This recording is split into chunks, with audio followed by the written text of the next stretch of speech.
The People's Liberation Army Navy Plan held a naval symposium between April 21st to the 24th at the Chinese port city of Qingdao.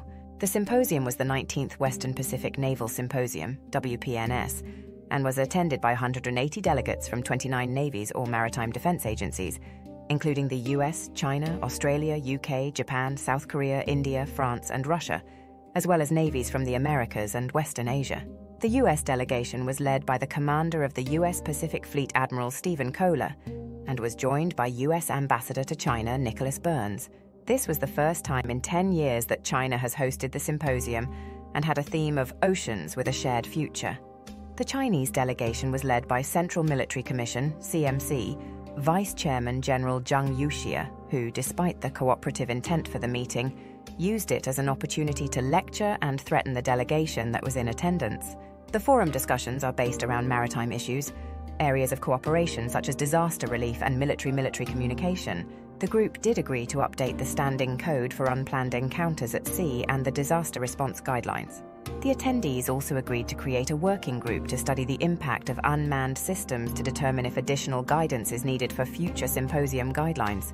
Also, naval leaders took this meeting as a chance to hold bilateral talks with their peers that were attending the conference. This is the feel-good part of the meeting, but the PLA and plan leadership saw this as an opportunity to make their position clear to the gathered audience that was figuratively captured in China. The symposium theme of Ocean with a Shared Future could not be seen as anything but ironic to the attendees in China, and is the perfect doublespeak for the leadership of China. China currently is at the center of disputes across the Western Pacific, and none of it involves a shared future. The foremost issue is the claims over Taiwan and the Taiwan Straits and its near entire claim over the South China Sea.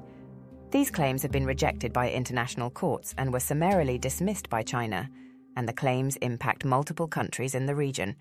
China also has disputes with Japan in the Senkaku Islands and the East China Sea, a dispute with South Korea in the Yellow Sea, and has disputes over US policy of conducting freedom of navigation exercises in the disputed regions. With the backdrop of so many claims in the region and figuratively holding the microphone since it was chairing the summit, General Zhang Yuxia from the China's CMC took to the stage and delivered the key address of the symposium.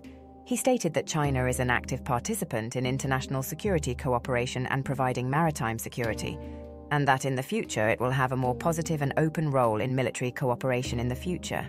This part is mostly in reference to China participating in the international efforts to combat piracy in the Gulf of Aden off the coast of Somalia, which is a threat to international shipping, including interests to China.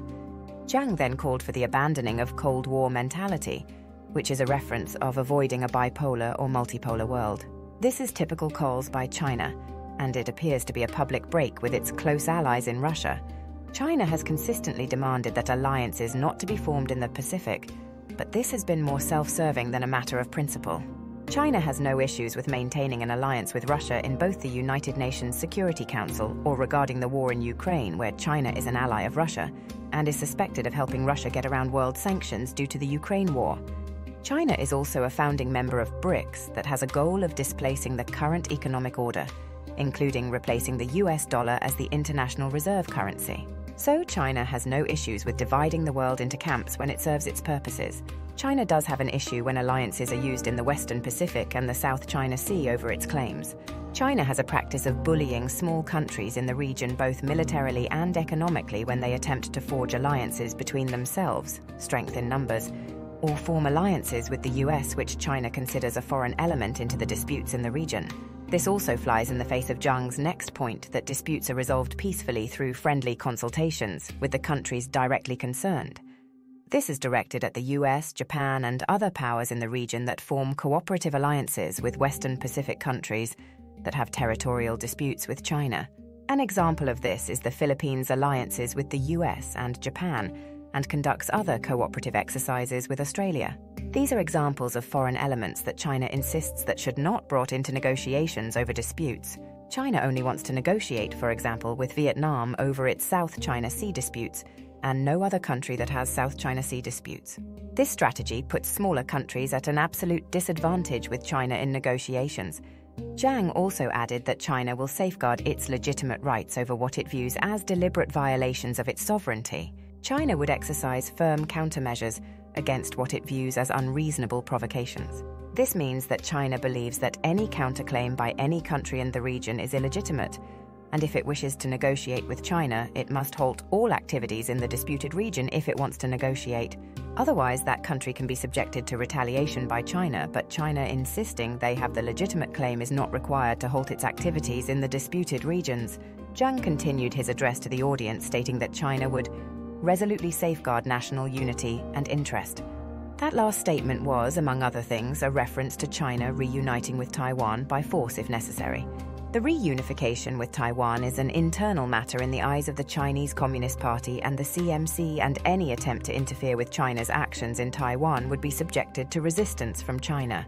The purpose of the symposium is for leaders of regional navies to discuss initiatives for cooperation and regional and maritime issues with each other. The speech by General Zhang Yuxia was improper for the format of the conference, and it was a disrespectful act to lecture to guests that were being treated more like a captive audience and not guests. The issues that Zhang addressed are at the core political disputes and are issues to be discussed at the political level and not the military level. In a communist system, the lines are blurred between political and military issues, as the military is an integral part of the communist system.